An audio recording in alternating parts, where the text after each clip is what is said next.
So why do I make such a big deal about transitions? I mean, all it is moving from one exercise to the next, right? No big deal.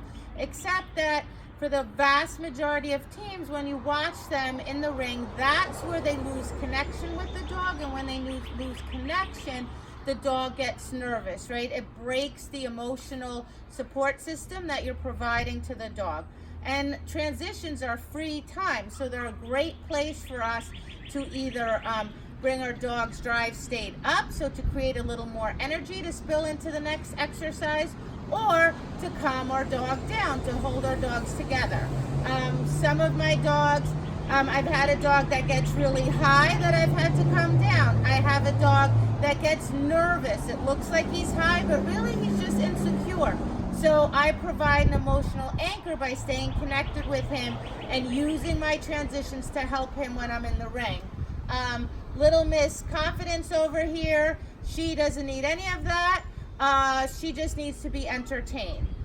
So transitions, if you break them down and experiment with what works best for your individual dog, practice it and practice it and practice it in training, and then use it in the ring, and it's a really wonderful tool.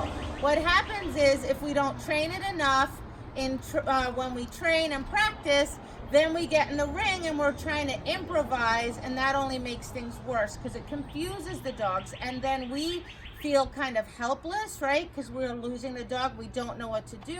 Sometimes we get a little more frantic and we're like, come on, come on. And the dog's like, oh God, what's happening? So in my transitions workshop, we're breaking the transitions down into tiny little pieces. We have all kinds of options so people can experiment. Zaina here, she doesn't have a one yet that I use all the time. I've had 2 or 3 that I use in training. And because she's still a green dog, when I trial, I play around with them to see which one is most effective for her. Sometimes I need 1 or 2 or 3 different ones so that in the ring, if my dog is too high, I can bring my dog down. If after the next exercise my dog's a little low, I can bring my dog up. But the important thing is to make something that works for your dog and to do it in training all the time, and then you can use it in the ring and it'll be a huge help to your dog.